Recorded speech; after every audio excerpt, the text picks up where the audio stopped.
So in addition to the sources of obligation Joel already discussed, in certain provinces, certain conduct-related obligations may be contained in workers' compensation legislation, such as in Ontario and BC, or in employment and labor standards-related legislation, such as PEI, Quebec, and Saskatchewan.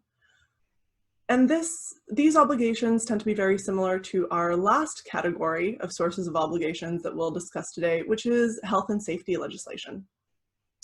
So in most provinces, the majority of obligations and protections related to harassment, psychological harassment or bullying, and workplace violence are actually contained in health and safety legislation.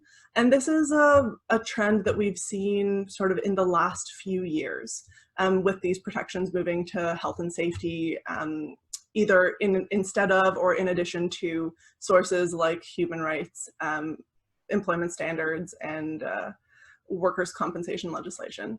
And health and safety obligations related to conduct tend to be pretty significant.